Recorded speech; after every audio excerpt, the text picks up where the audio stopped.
Said I was running, but I took my time. A friend of the devil is a friend of mine. I get home before daylight, just might get some sleep tonight. Ladies and gentlemen, please welcome back David Krathwohl.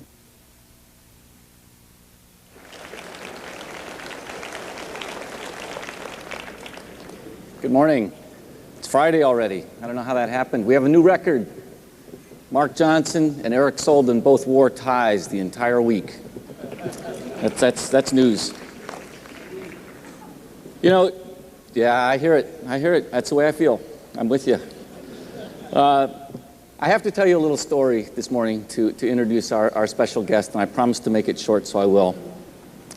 In 1979, I was a sixth grade teacher, and I saw an Apple II, and I had to have the Apple II, so I bought one and took it home, started programming it, which turns out was probably the most interesting thing you could do with a computer back in 1979.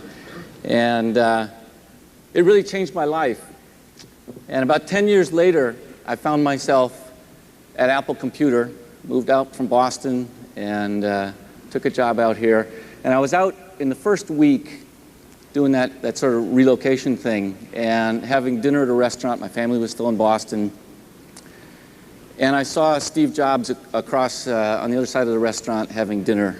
And I thought, I really should just sort of walk over and interrupt his dinner and tell him, you know, thank you, and you know, you've changed my life. And I sort of thought about that for a while. I thought, that's really rude. And it probably happens to him all the time, and I don't want to be like that. So I didn't do it. And in a way, I'm kind of glad that I hesitated, because it gives me an opportunity to thank him this morning in a public setting among people who probably understand that better than anyone else on the planet. So it's a special pleasure this morning to introduce and thank a person who has changed so many of our lives, Steve Jobs.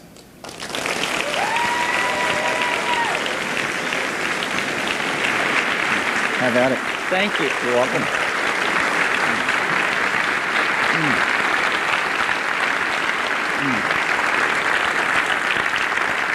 Good morning. Thank you very much. Thank you. Thanks.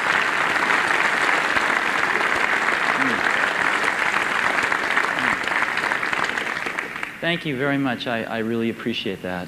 And I really appreciate your not interrupting me from my dinner with what was hopefully a beautiful woman. I wanted to come and just have a chat this morning. I know you've been getting lots of presentations all week, so I didn't want to do a big fancy presentation. But what I want to do is just chat. And so we get to spend 45 minutes or so together, and I want to talk about whatever you want to talk about. I have opinions on most things, so I figured if you just want to start asking some questions, we'll go to some good places. Just to set the tone a little bit, I'm actually pretty excited about the way things are going. I think that there are some really good people whom you met this week running the key areas of Apple now. And I think they're making enormous progress towards executing what is a pretty clear strategy. And that strategy revolves around one fundamental concept, which is to make some really great products. And I believe very firmly that there is still a very sizable market for some really great products, and there are some giant holes that we can fill with your help. So I think we are embarked down a course to, after a hiatus of several years, turning this thing around to make some really good and unique products. We're going to need a lot of software for them. That's where you come in. So I am open to entertaining any of your questions, and hope you have some good ones this morning. What about OpenDoc? What about OpenDoc? Yeah. Yeah? What about it? It's dead, right? Huh? It's dead, right? Well, I don't know. I spent a lot of time working on it. And now Yeah. I'm sad. Well, you know, let me say something that's sort of generic. I know some of you spent a lot of time working on stuff that we put a bullet in the head of. I apologize. I feel your pain. But Apple suffered for several years from lousy engineering management. I have to say it. And there were people that were going off in 18 different directions, doing arguably interesting things in each one of them. Good engineers, lousy management. And what happened was, you look at the farm that's been created with all these different animals going in different directions, and it doesn't add up. The total is less than the sum of the parts. And so we had to decide, what are the fundamental directions we're going in, and what makes sense and what doesn't. And there were a bunch of things that didn't. And microcosmically, they might have made sense. Macrocosmically, they made no sense. And you know, the hardest thing is, when you think about focusing, right? You think, well, focusing is saying yes. No. Focusing is about saying no. Focusing is about saying no. And you've got to say no, no, no, no. And when you say no, you piss off people. And they go talk to the San Jose Mercury, and they write a shitty article about you. You know?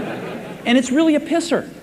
Because you want to be nice. You don't want to tell the San Jose Mercury, the person that's telling you this, you know, just was asked to leave, or this or that or this or that. So you take the lumps. And Apple's been taking their share of lumps for the last 6 months in a very unfair way. And it's been taking them, you know, like an adult. And I'm proud of that. And there's more to come, I'm sure. There's more to come. I mean, some of these, I read these articles about some of these people that have left. I know some of these people. They haven't done anything in 7 years. And, you know, they leave, and it's like, you know, it's like the company's going to fall apart the next day. And so, you know, I think there'll be stories like that that come and go. But focus is about saying no. And the result of that focus is going to be some really great products where the total is much greater than the sum of the parts. And OpenDoc, I mean, I was for putting a bullet in the head of OpenDoc. A, I didn't think it was great technology, but B, it didn't fit. The rest of the world isn't going to use OpenDoc. And I think as a container strategy, there's some stuff in the Java space that's much better. And even the OpenDoc guys were basically trying to rewrite the whole thing in Java anyway, and which was a restart. So it didn't make sense.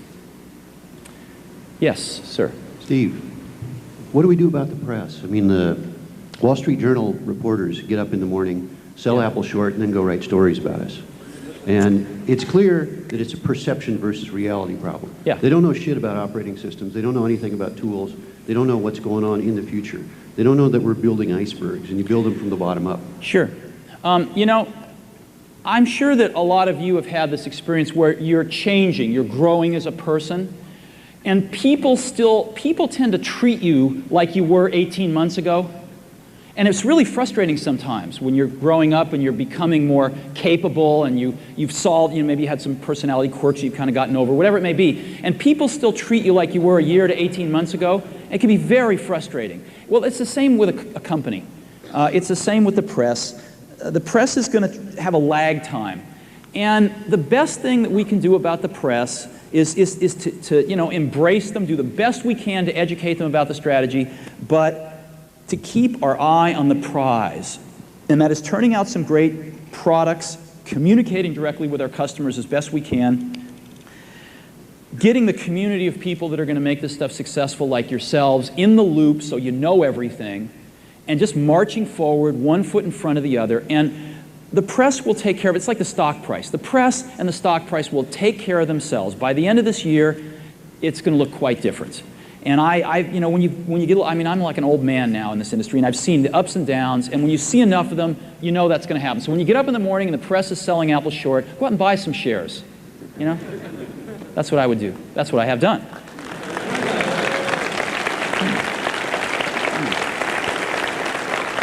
Sir. Yeah, Apple certainly has a tradition of introducing new technologies that become standards.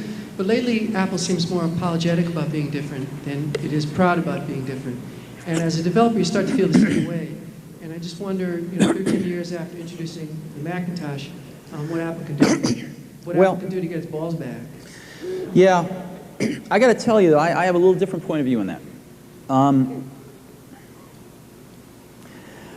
I think Apple's had its head in the sand for the last many years. Excuse me. There is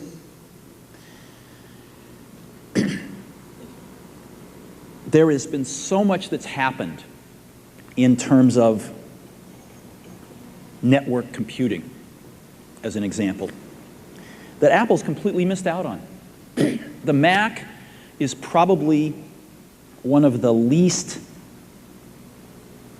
network computer communities in the world in terms of really making use of powerful networks. I mean, like when Next joined Apple, right? Next has an extremely sophisticated network infrastructure for doing network computing compared to Apple. And you know, even now we struggle getting the Apple folks to understand it, because the Mac has been, because of all this proprietariness in every way, because of the attitude of arrogance that we can not only invent our own networking, but invent our own this, and invent our own that, and invent our own this. It's in its own little world, and the rest of the world, with so much investments, passed it by. And so we need to bring the Mac up into the modern world in many areas like network computing. And to do that, because we weren't first, because we didn't set the standards and they've already been cast in stone, we're going to have to use them. So I think the wisdom here is not to say that we've got to invent everything ourselves. The wisdom here is to know what 10% or 20% or 30% probably at most of the stuff we have to invent and what we should go use that exists. We didn't invent PostScript, did we? We got a laser writer out of it. And we were the first out there with the laser writer. So I think this whole notion of being so proprietary in every facet of what we do has really hurt us. And again, the management and the vision that we had encouraged that. Encouraged people to go, you know, reinvent the wheel out there our own way. And yeah, it might be 10% better, but usually it ended up being about 50% worse because there's a lot of smart people that don't work at Apple too. Well, the only other thing I'd like to add is that I think it's important that Apple be perceived as different, because if Apple just says, we're just like everybody else but better, that really doesn't say anything at all. Yeah, no, I don't think it's good that Apple's perceived as different. I think it's important that Apple's perceived as much better. And if being different is essential to doing that, then we have to do that. But if we could be much better without being different, that'd be fine with me. I want to be much better. I don't care about being different. We'll have to be different in some ways to be much better. But that's the prize. Wouldn't you agree? I would agree, but I think Apple needs to articulate those differences as well. And I agree Yes. that the goal is to be better, but for the general public, it has to be a whole lot better before it's noticed, and Right. it has to be in some ways different. It has to be a whole lot better.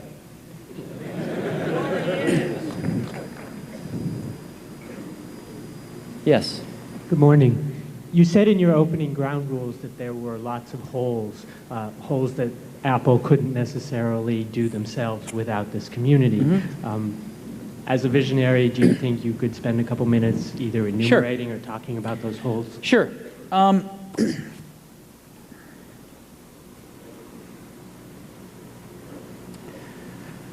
Much of the great leverage of using computers these days is using them not just for computationally intensive tasks, but using them as a window into communication-intensive tasks, as you know. And never have I seen something more powerful than this computation combined with this network technology that we now have. So not only networks throughout an organization, but of course the wide area networks through the internet.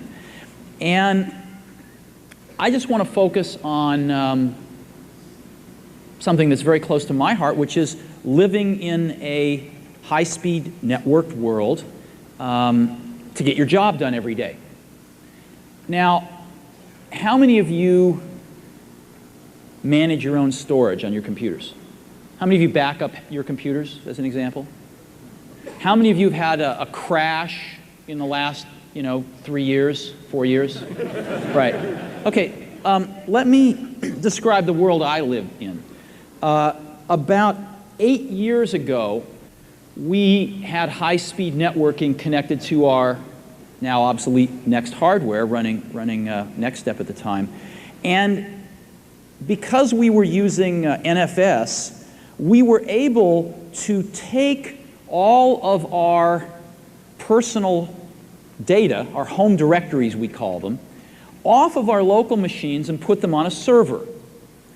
And the software made that completely transparent, and because the server had a lot of RAM on it, in some cases it was actually faster to get stuff from the server than it was to get stuff off your local hard disk, because in some cases it would be cached in the RAM of the server if it was in popular use. But what was really remarkable was that the organization could hire a professional person to back up that server every night, and could afford to spend a little bit more on that server, so maybe it had redundant disk drives, redundant power supplies. And you know, in the last 7 years, you know how many times I have lost any personal data? 0. Do you know how many times I've backed up my computer? 0. I have computers at Apple, at Next, at Pixar, and at home. I walk up to any of them and log in as myself. It goes over the network, finds my home directory on the server, and it just is, I've got my stuff wherever I am. Wherever I am. And none of that is on a local hard disk. Now, what's really interesting to me is that gigabit Ethernet's coming. With gigabit Ethernet, it is faster in every case to talk to the server than it is my local hard disk. And one of the things I'm really excited about is to look at that personal computer and take out every moving part except the keyboard and the mouse. I don't need a hard disk in my computer if I can get to the server faster. See, because I look at that network connection as NFS dial tone. I get internet dial tone and NFS dial tone over that wire. And I don't care how it's done. I don't care what box is at the other end. We happen to use an Auspex at Next, right? Big one. Spent $500,000 on it. It was worth it. We did a lot of software development. Nobody ever lost anything. Nobody had to worry about that stuff. But you could have smaller ones. But managing a network like this is a pain in the butt. Setting it up, getting it all to work is really complicated.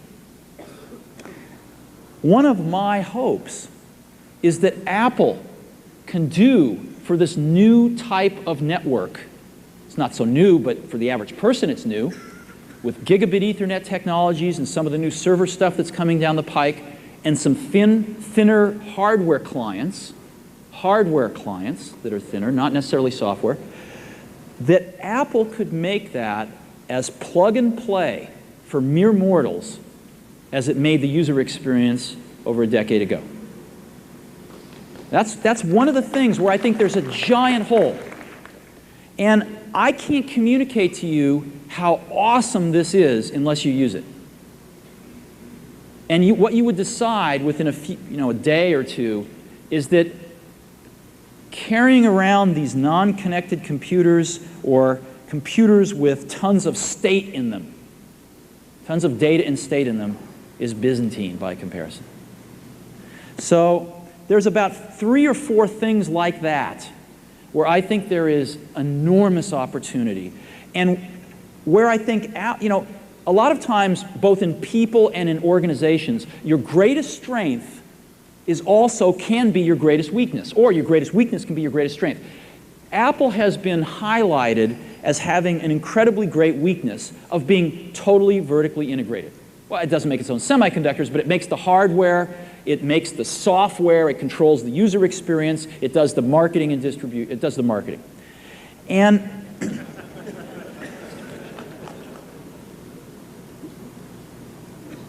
many people are constantly calling for Apple to get out of the hardware business because of that weakness that they perceive. I don't agree with that. I perceive it as a potential weakness if not managed right. I also perceive it as Apple's greatest strength if managed right. Let me give you an example. Plug and play. I mean, to get anything done in the PC industry seems to take years. Plug and play was an initiative that was launched 5 years ago. You know, it took 2 years to get it all together between Microsoft and Compaq, and then Intel fought with them. Finally, they got Intel into the fold. And here we are 5 years later, and still it doesn't really work. Every little thing, you can imagine how long it will take them to make a thin client standard and servers that plug and play with thin clients easily. I mean, we're into, like, you know, the 3rd millennium. So the fact that Apple controls the product design from end to end, hardware, software, gives Apple an incredibly unique opportunity. It's the only company in the industry that does that. An incredibly unique opportunity to tackle some of these really gnarly, complex problems that could have enormous potential advantage in the market if we could solve them. And I think solve them literally a half a decade to a decade sooner than, you know, the 93-headed monster out there in the Wintel space. Now, they have their advantages too, don't get me wrong. But I think one of our great advantages is that we can really have the vision that spans all the disciplines. We control all the disciplines to actually implement a vision much faster if we can get ourselves all going in a few directions. That really sounded great. And as you were talking about it, I was sort of getting caught up in it. And then it occurred to me, that's a really great vision for Apple. But then I asked about holes for developers. Uh-huh. Well, I'll give you a simple one. I'll give you tons of simple ones. Microsoft hasn't committed to port their suite of applications yet, have they? To Rhapsody. What are you waiting for?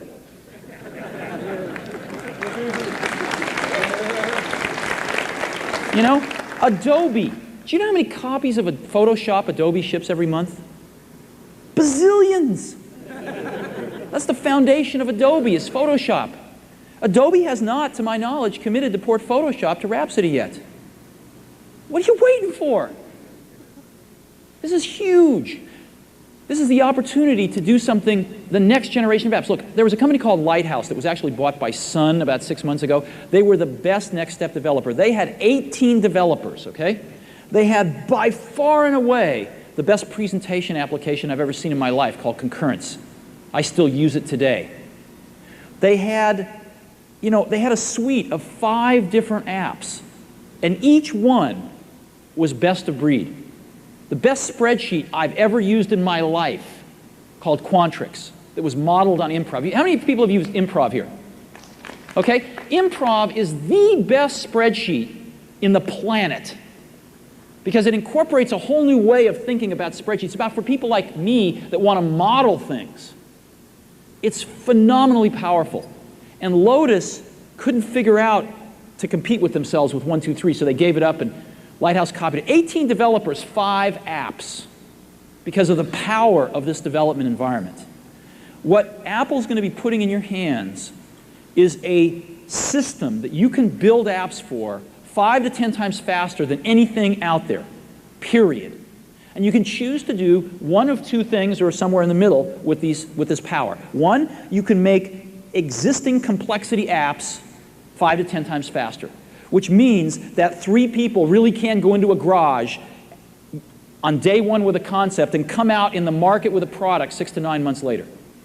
Now, I haven't seen that in our industry in 10, 12 years. And that's very, very, very exciting to me. And some people say, well, it'll only run on a Macintosh, or it'll only run on Rhapsody, selling on Intel maybe, and selling on a Macintosh. Jesus, it's only a single-digit % of the market. Well, Jesus, it's only 3+ million copies a year. I wouldn't mind selling into that market. It's huge, especially if you're a 3-person, 10-person, 18-person software development company.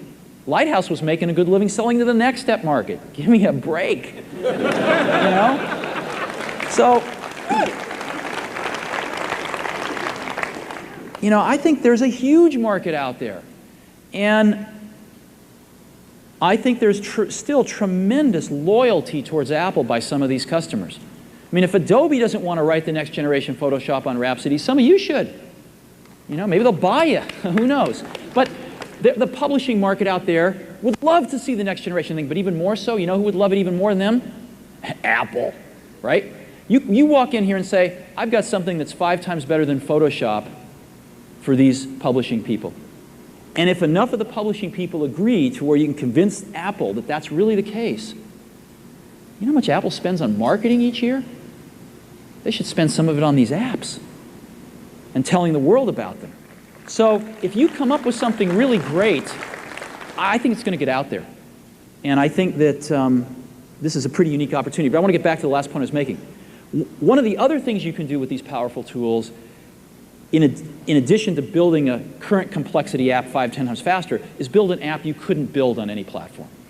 And that, to me, is the most exciting, is to build an app you could not build on any other platform, because it's all about managing complexity, right? You're developers, you know that. It's all about managing complexity. It's like scaffolding, right? You erect some scaffolding, and if you keep going up and up and up, eventually the scaffolding collapses of its own weight, right?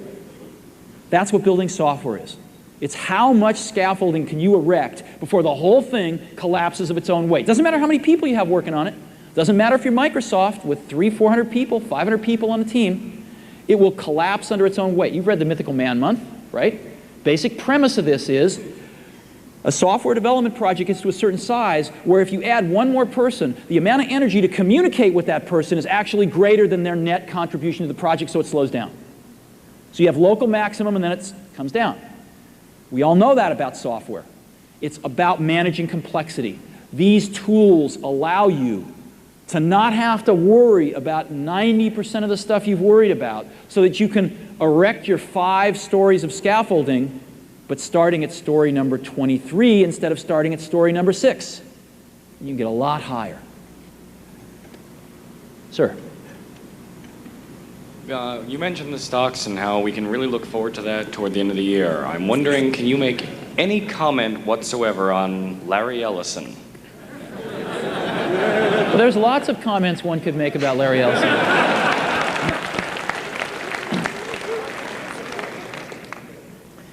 I've never dated Larry, so that excludes a bunch of them.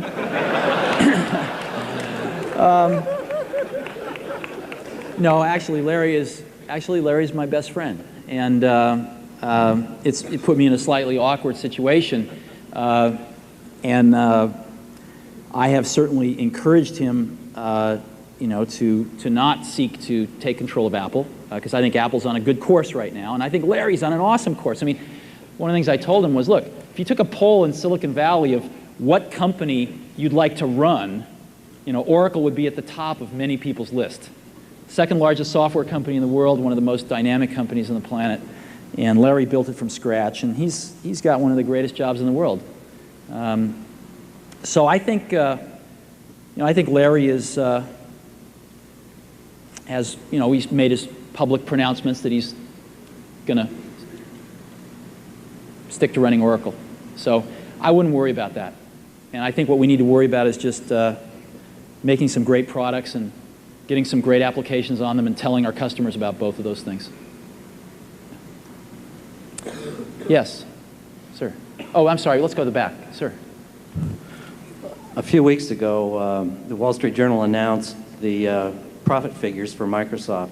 And they also said that in this industry, the only companies really doing well are Intel, Microsoft, and perhaps Compaq. Mm-hmm. Could you comment on the possibility of competing against monopolies that the Justice Department seems to, for some strange reason, to avoid prosecuting for antitrust?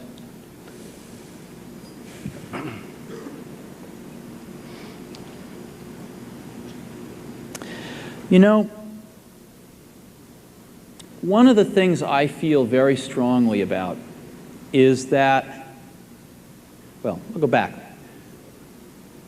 The day we started Apple Computer,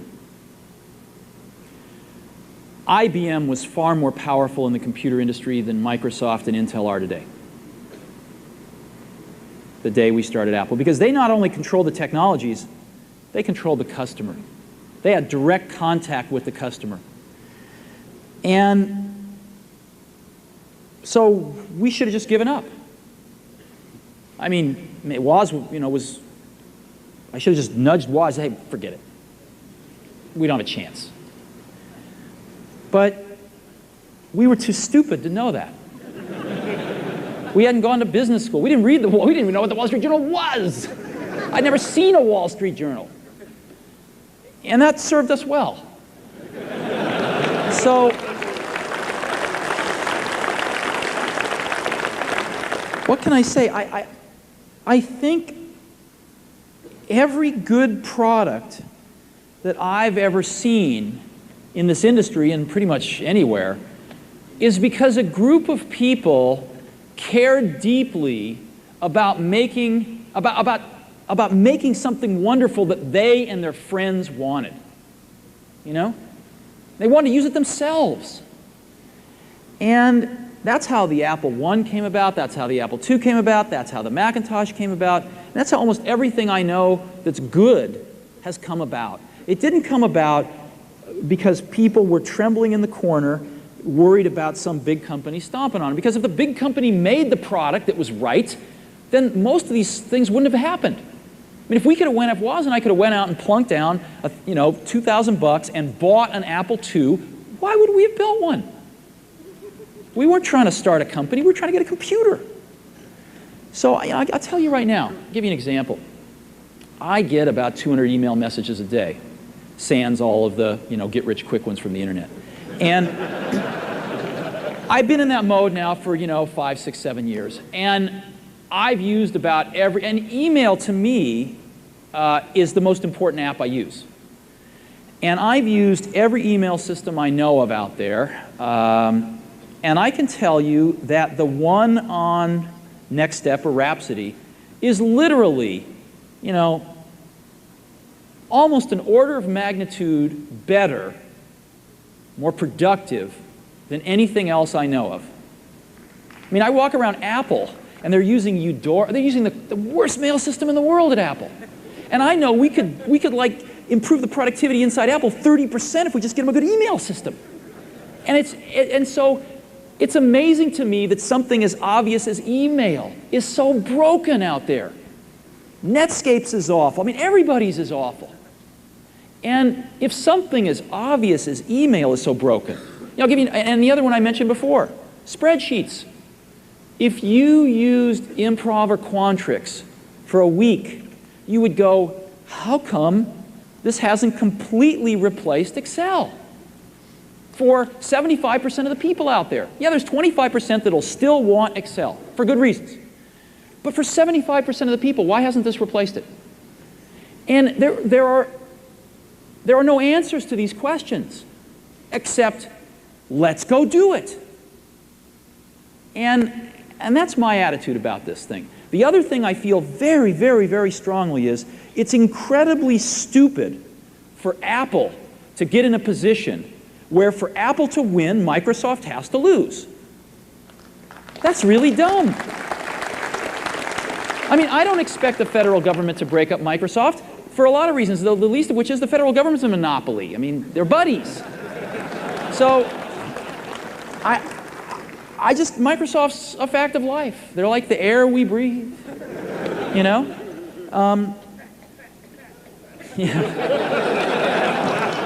So, or probably the better analogy is like bottled water, because you do have to buy it.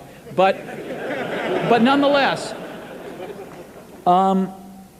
Apple can win without having to have Microsoft lose. I firmly believe that. And hopefully, Microsoft will increasingly over time realize that that is the case and that Apple represents a quite profitable part of their business. And they seem to be coming around to that point of view. So, and there's been some alliances announced between Microsoft and Apple, and so I think that I really, really strongly feel that setting Microsoft up as Satan and having a holy war against Microsoft would be exactly the wrong thing for Apple to do. There are so many opportunities out there where Apple can really have tremendous advantage and not have to go head-to-head with Microsoft, but really go right to the customers. Yes, back middle. I was hoping that you would venture an opinion this morning on how you see the future evolution of the Macintosh compatible market. I think the Macintosh compatible, first of all, let me state my opinion on this. It's just my personal opinion. I believe Apple should license everything, with a few exceptions that I'll go into in a minute. But I think that Apple should get a fair price for it. And I think the clone setup, the way it was set up, was done really poorly, 3-4 years ago. For one thing, Apple licenses the hardware designs and forces the clone makers to use them. That's stupid. Let the clone makers do their own hardware designs. Let them do whatever hardware they want, right? Don't tie their hands. But then again, don't give away. I mean, if they want to OEM Apple hardware and pay extra for that, if they want to use Apple hardware, fine. But if they don't, let them design their own. And on the software, Apple should get a fair price based on volume. As an example, if I'm a clone maker, as you know, some of the low-end Macintoshes, whether they're compatibles or not, probably don't make much money. Matter of fact, you could even imagine they might lose money just to get people into the fold. And to offset those kinds of low-margin products, you need some higher-margin products at the high end. So if you're a clone maker, you think, wow, I think I'll give Apple $10 for the software, and I'll go after the $5,000 Mac market. Well, that would be really stupid for Apple to do, because this clone maker is just a leech. They're living off the fact that Apple's got this business model to not make much money at some levels and try to eke some back at the high level. And by just going after the high level and paying $10 for the software, that wouldn't be fair. So you want people to pay more money if they're in lower volume, because the only way they can get to higher volume is to make some of those medium and low-priced clones too, and make less margin. And if they're doing that, then they ought to get a lower price across their whole range of products. So I've been advocating to eliminate the licensing of the hardware and let the clone makers do whatever they want, and B, to raise the price or the royalty of the software to a reasonable level and make it a scale based on volume. And I think that's the right thing to do, and some of the clone makers have been going ballistic over it, and it's incredibly stupid. I mean, I don't think they ought to pay more for Rhapsody, as an example, than they do for, other modern operating systems to license. But that's not 10 or 20 or 30 bucks. So, and I think that's where we'll end up, and I think everybody will be fine, and I think the clone makers will have a much easier time, and they won't have to dealing with Apple's hardware, and maybe they'll make some better hardware, and maybe they'll make some worse hardware, and the customers will decide. And I'm all for it. I just think Apple ought to get a little bit of value out of their software and not just have the clone makers picking off their high-margin products and paying $10 a copy. If they want to pick off the high-margin products and pay a fair price for the software, let them have at it. So that's how I feel about that. But I'm not making the decisions. Yes? Even so, I'm glad you're here. Thanks. What's that? That you're not, even if you're not making decisions, thank you for being here. Oh, sure. You mentioned managing complexity.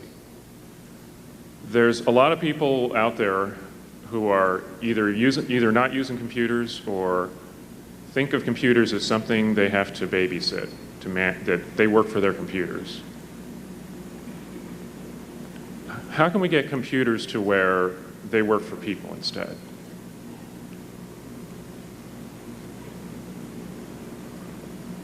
I don't really know. I mean, I'm not sure what you mean. I don't feel I work for my computer.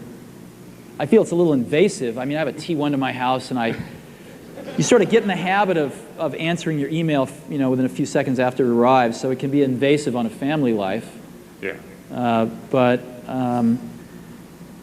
just think it can serve us more and go out and do things for us without us having to sort of watch. And, we have this whole system of, I click once, the computer does one thing, I click another thing, the computer does one thing, and it never goes out and works for me for 15 or 20 minutes. I mean, well, compiling, but.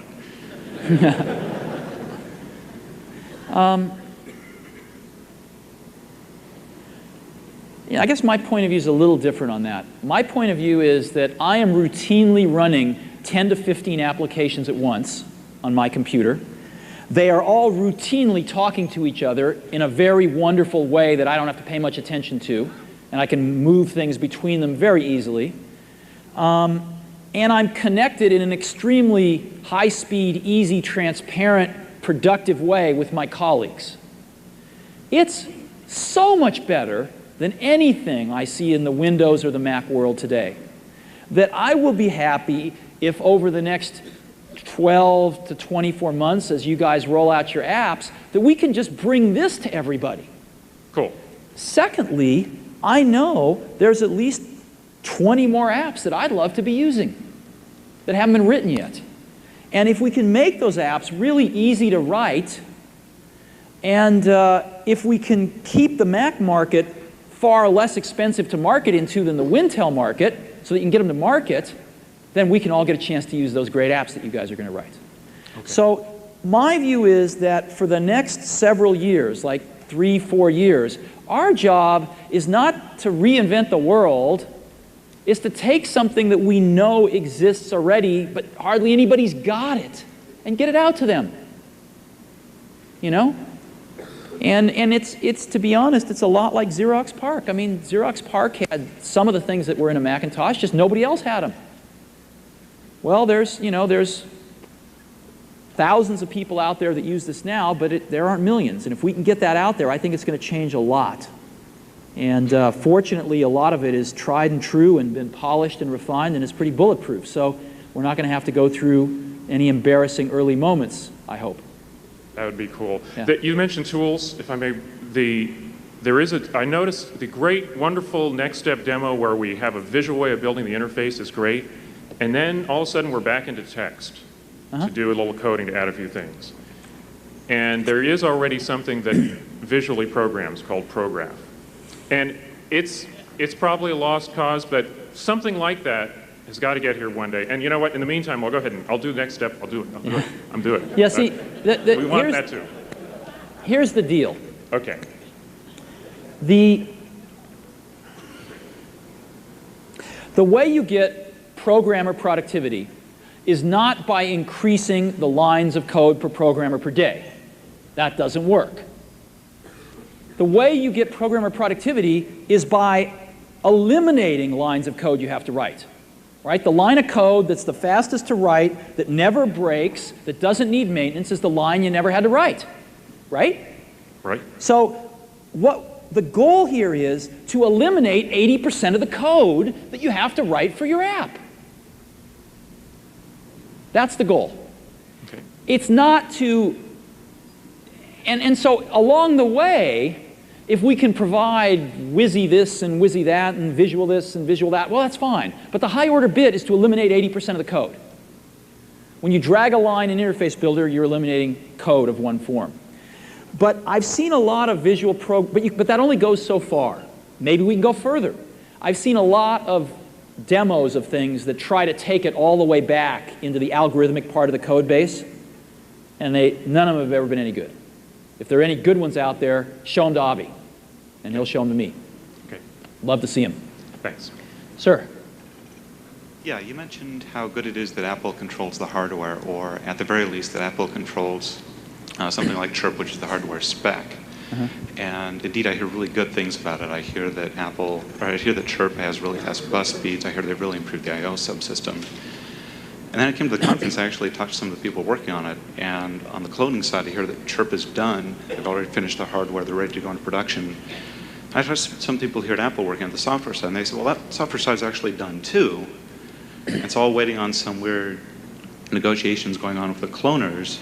And then there's a rumor going on that the reason that's caught up in negotiations is because Apple's concerned that the performance of Chirp is good enough that it's going to cannibalize some of their own markets. And it seems to me there's a conflict of interest here between Apple's own hardware and some of the cloning hardware where... Yeah, I don't believe that's true at all. I mean, the person running hardware at Apple, I have known for a decade. His name is John Rubinstein. I trust him with my life.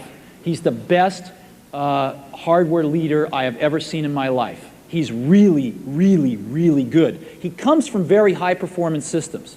And what his expertise is putting a lot of those high-performance systems in silicon so they can be really cheap. Right? He's really good at that. He's really good at leading teams of very talented engineering managers and engineers. And what he wants to do is build some kick-ass stuff. Because the Mac hardware is not at the top of the food chain, let's just say. And we want to get it there. And we are going to get it there. So if there was something ready to go that was really good, I promise you, John would be shipping it yesterday. Okay? And in terms of the clone makers, I know that what John is pushing for very strongly, which I support 100%, is to tell the clone makers they can build their own hardware. That's the easiest thing to do. Don't be limited by what Apple does or does not release. Build your own. There's a billion people out there building hardware. Look at the PC clone business. They all build their own hardware. They could have people build it for them. They could have people design it for them. So release them out of the bondage that they can only use Apple hardware. And they can do whatever they want. Matter of fact, they could build Rhapsody boxes with Intel processors in them if they wanted to. They could do whatever they wanted to. And that's where I'm hoping Apple goes. So you don't see any conflict of interest there between Apple's hardware, where a lot of Apple makes its money, and the clone? If I can tell you, no, I don't. All I can tell you is I know this 100% to be true. If Apple had a hot product, it would be shipping it tomorrow, okay? And they have shipped a few hot products recently. And if there were any more before when the next batch is coming out, they'd be shipping them instantly. Apple's about having hot products. And so nothing is being held up that's any good. I guarantee you that. Yes? Okay, so Apple's turned it around. We've got Gil, we've got you, we've got G3, we've got Rhapsody, we've got Newton 2000. Great. Now, when are we going to see some real kick-ass TV commercials to change the mindset? Yeah. Well, let me go through your preamble a little bit. I personally don't think Apple's completely turned it around. I mean, I think it's turning it around. And I wouldn't put it in the past tense. I think it's like this right now. And I feel very confident in the team that's managing the pieces of Apple right now. I think they're doing a really good job. And the strategy, I think, is pretty doggone good. So I feel very good about that, and I think it's turning around, and I think you're going to see more and more signs of that. I'll give you my own opinion on this, because marketing is a subjective thing. It's not a science. There's a lot of art to it. And my personal belief is that the medium really does communicate a lot about the message. In some cases, the medium overrides the message. And I personally believe that Apple should not be on television at all this year.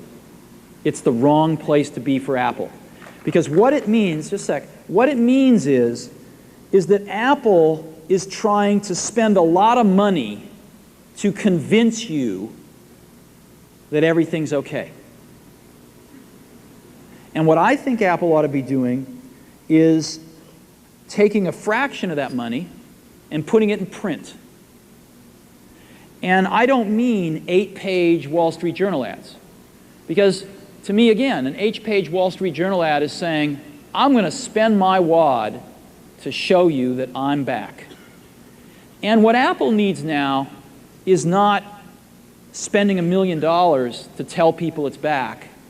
It needs for the journalists to be saying Apple's back on page 1. Because if on page 7 to 14, Apple's spending $1 million saying we're back, but on page 1, a journalist writes an article saying they're in the tank, who are you going to believe?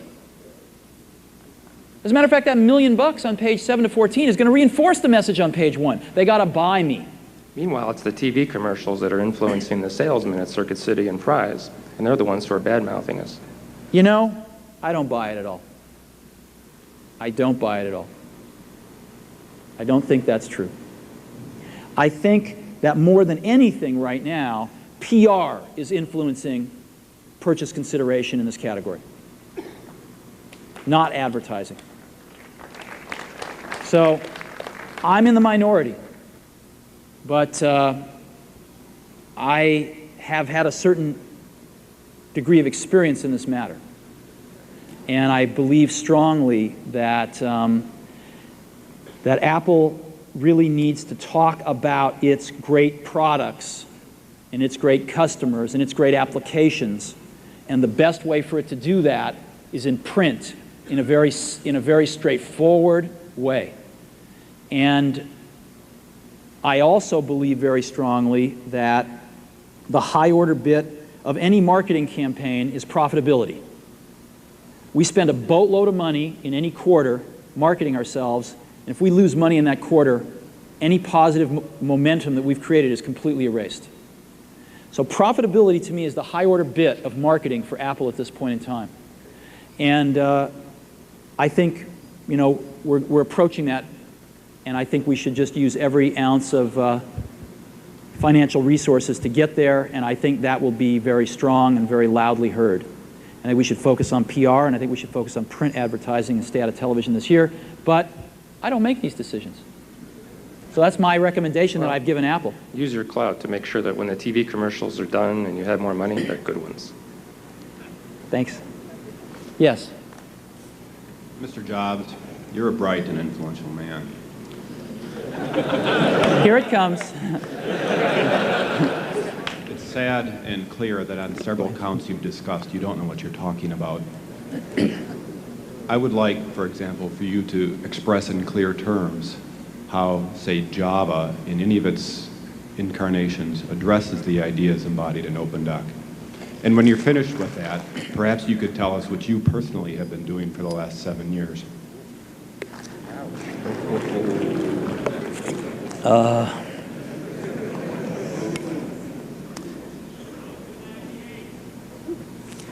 You know, you can please some of the people some of the time, but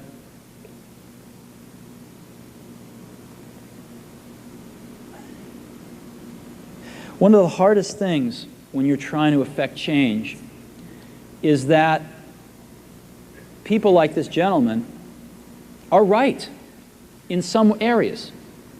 I'm sure that there are some things OpenDoc does, probably even more that I'm not familiar with, that nothing else out there does. And I'm sure that you can make some demos, maybe a small commercial app that demonstrates those things. The hardest thing is, how does that fit in to a cohesive, larger vision that's going to allow you to sell $8 billion, $10 billion of product a year?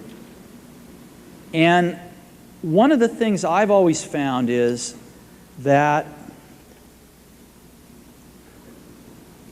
you've got to start with the customer experience and work backwards to the technology.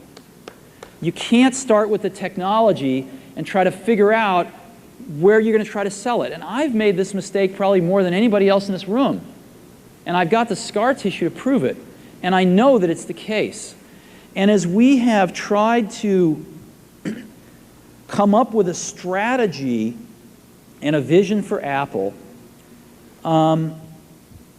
it started with what incredible benefits can we give to the customer? Where can we take the customer?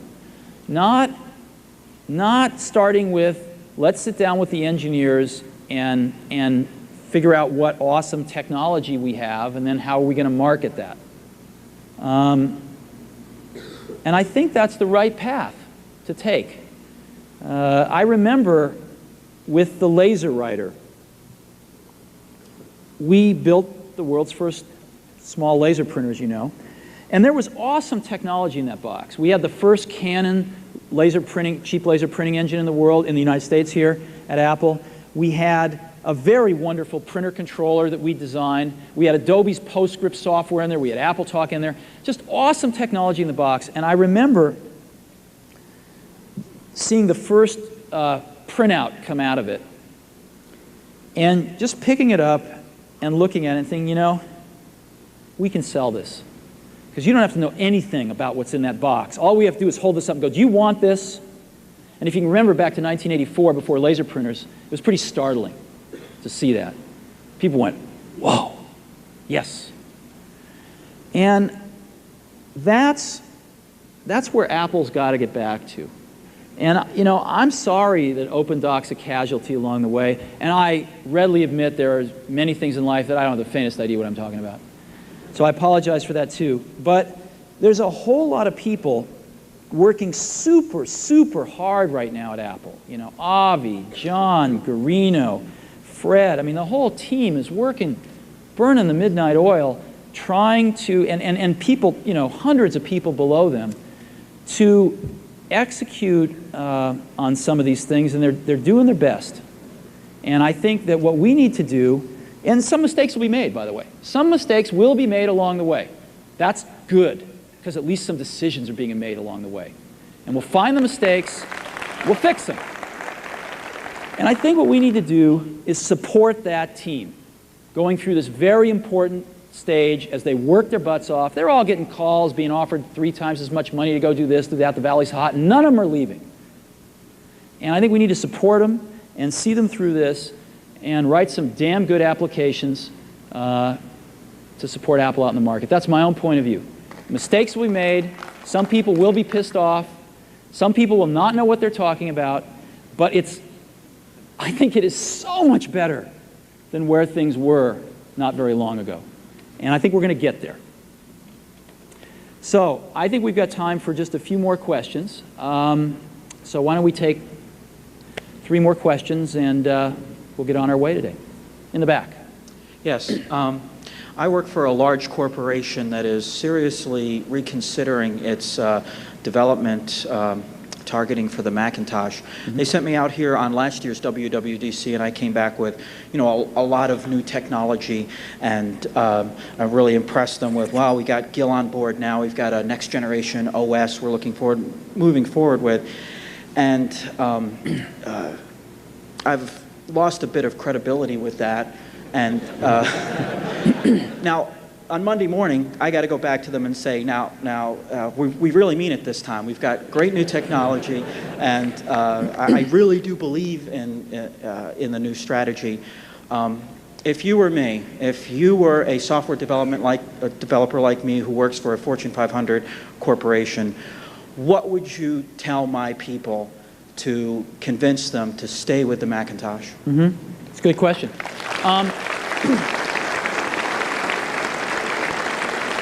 Let me ask you a few questions. Do you use primarily off-the-shelf applications, or do you roll some of your own apps? It depends on what items you're talking about.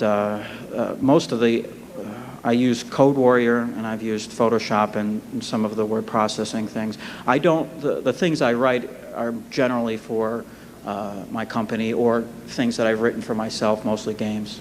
Well, I guess what I'm saying is you're trying to convince your company to stick with Macintoshes. Does your company use those Macintoshes to deploy custom apps that you write for your company, or does your company use those Macintoshes to deploy primarily shrink-wrapped apps? Mostly it's support software for hardware that they sell that is targeted for both PCs and Macs. Uh-huh. Do they write that software themselves? Yes, they do. Okay. Well, one of the things you could say is if they could write that software 5 to 10 times faster and deploy it on Macs and with Rhapsody on Intel on PCs, would that be of interest to them? I think it would. I would throw that into the mix of arguments I would use. And I guess the other thing I would do is Garino DeLuca, without doing Garino's job here because he's much better at it than me. Garino DeLuca's here. He runs marketing for Apple, right? Where's Garino? Where is he? He's backstage. Storm the stage after I get off.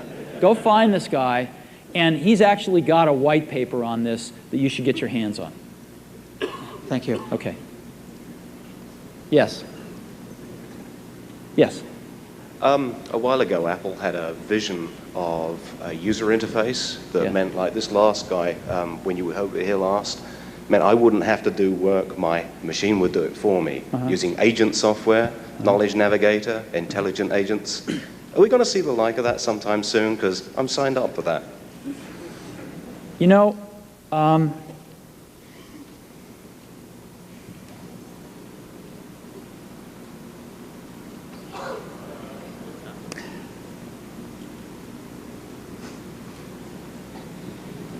I'm trying to think of a metaphor to use, and one's not coming to me. It turns out there's there is so much headroom to make the networked world we live in so much more productive, so much easier, and so much more fun than it is now, that we know how to do. It's not research. We know how to do this. That to bet our future right now on the results of research into the agent world, where you can pick up all sorts of magazines and read people spouting off about it, but you can't go see it actually. You know, there's nothing tangible about it. It is research at this moment. To bet our future, to bet our next 5 years on research versus something that is so tangible that we know, that we can see, that we can touch, would be foolish. And so the core of our strategy is to take advantage of the dramatic headroom to make this connected world so much more productive for the rest of us, rather than just an individual computer, which was the original vision of the Mac. To take that next big leap and make that connected world so much more productive, that's what we're doing. Not that we're not working on agents. There's people working on agents in the back. But the core of the strategy is focused on what I just said.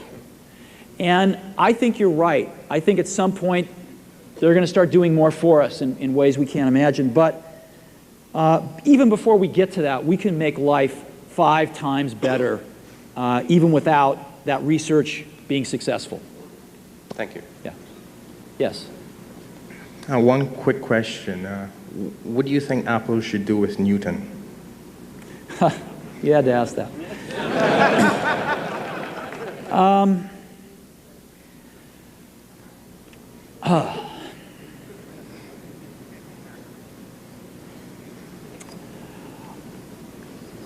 I'm in the minority. And what I think doesn't really matter about this.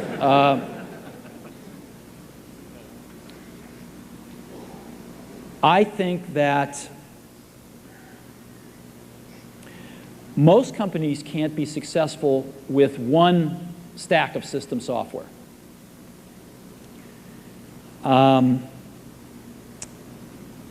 Rarely can they manage 2. And we, I believe, are going to succeed at managing 2 during the next several years with Mac OS and Rhapsody, which is a superset of that. I cannot imagine being successful trying to manage 3. So I have a sort of a law of physics disconnect with trying to do that. I just don't see how it can be done. And I don't think that has anything to do with how good or bad Newton is, or whether we should be making $800 products or $500 products, which I think we should. It has to do with, I don't see how you manage 3 software stacks. And so that's what I think. Do you actually have a Newton? Have you used it? I tried a Newton. I bought one. I thought it was, bought one of the early ones. That was a piece of junk. I threw it away. I bought one of the Motorola Envoys, the wireless thing. I thought it was a piece of junk after using it for 3 months and threw it away. I hear the new ones are a lot better. I haven't tried one. I've sort of been, what's that? Try one? Yeah, I will. But see, here's my problem. My problem is, to me, the high order bit is connectivity. Right? The high order bit is being in touch, connected to a network. That's why I bought the Envoy. It had a cellular modem in it. And I don't think the world's about keeping my life on this little thing and IRing it into my computer when I get back to my base station. I think that to me, what I want is this little thing I carry around with me that's got a keyboard on it, because if you do email, you need a keyboard until you perfect speech to speech recognition. You need a keyboard. You don't sit there and write stuff. You need a keyboard. And you need to be connected to the net. So if somebody would just make a little thing where you're connected to the net at all times, and you got a little keyboard like an eMate with a modem in it, God, I'd love to buy one. But I don't see one of those out there. And I don't care what OS it has in it. So, I don't want a little scribble thing. But that's just me. That's just me. So, one last question. Sir. This was going back to PR and marketing, because you had mentioned that a little bit earlier.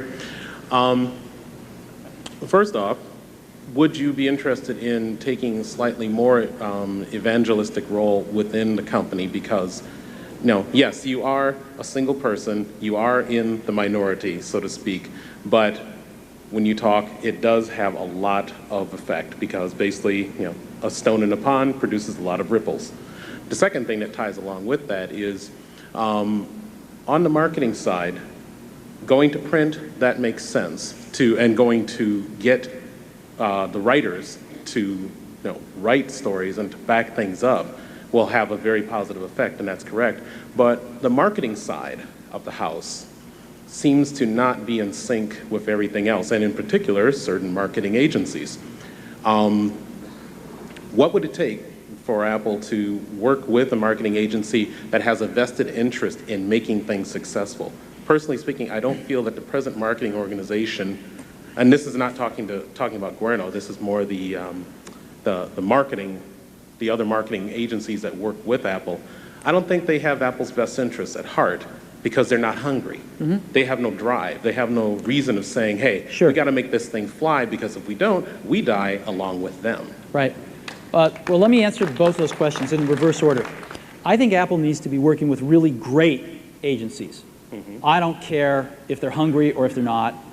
I don't care if they're West Coast or East Coast. They just need to be great, because the results need to be great. Our customers aren't going to measure us on how hard people tried or how hungry they were. They're going to measure us on what they see. So they need to be great. And I agree with you. I don't think 100% of the people Apple's working with are great. And I think the person running marketing, Guerino DeLuca, is really good, and he knows that, and he is working through those things in a priority list. And he's starting with the most important ones and working his way down. So I think your point of view is absolutely shared. And it will take a few more months to see some of those things happen, and probably a few more months after that to get results, because there are more important things that need to be done and are being done. In terms of my role, when Apple bought Next, Gil asked me to be an advisor to him, and I agreed to do that until he told me to go away, or I decided he wasn't listening to me. And neither of those has occurred. And I'm very grateful for the opportunity and like working with him on strategic issues. The area where I really concentrated my energy over the last several months has been to help Gil re-architect the organization of the company and to and his senior lieutenants. And so the company went from being a very divisionally oriented company with a zillion P&L centers, and it was very complicated, to a very simple organization now. It's very functionally organized. Avi Tevanian came in, and he's running all of software now, and I think Avi's really first rate. I think he's one of the best software executives on the planet. I think he's doing a really good job. John Rubenstein came in to run hardware, and I feel exactly, I talked a little bit about John earlier. He is tops. Guerino DeLuca is running marketing. He previously ran Claris, and I think he's doing a very fine job. Fred Anderson, the CFO, is top-notch. And the rest of the team as well, manufacturing, et cetera, is very, very good. So I feel like the team that can execute Gil's plans is pretty strong. And they're working well together as a team. And to me, that's the high-order bit. It's not going around giving speeches and things like that, because Apple's problem has been not a lack of air volume coming out of Apple. It's been a lack of execution. It's been a lack of good management. It's just the basic stuff. And I think the basics are getting put in place. And to a large extent, they're already put in place. And that's filtering down, through the organization. And I think that you're going to, results don't happen overnight. But I think they are starting to happen already. Some of the newer products, I think, are good. And I think, by the end of this year, it's going to be much clearer that things are going like this. So my suggestion to you is don't get freaked out by Microsoft any more than we were freaked out by IBM when we started Apple. Even though you may not fully see it, there has been a sea change at Apple in the management of the company. and there are some very strong people running the functional organizations. I think that I have a lot of confidence in the senior team of the company to execute, and I think they're going to. And I think that the move to Rhapsody represents a very discontinuous opportunity for software developers to compete and to make some really great products. And Rhapsody is going to run on everything from PCs to the new Macs to even the old Mac OS. And I think there's a tremendous opportunity to embrace this new stuff. So if I were you, what I would do is go out and buy any box that runs Rhapsody and start taking a look at it and start developing some code on it. And I think you're going to be blown away. And I think that there's an opportunity to make some really wonderful apps, and that this customer base that we have of a few tens of millions of people can really start to zoom ahead of the rest of the whole industry in what they can do, the capabilities they have, the experience they have, and the fun that they have. And a lot of it's going to be up to you, and I really hope that you embrace this as much as the team at Apple is, because we have a chance to do something really good. And I really appreciate the chance to come hear some of your questions and hopefully answer some of them and have a chance to be with you here today. Thank you.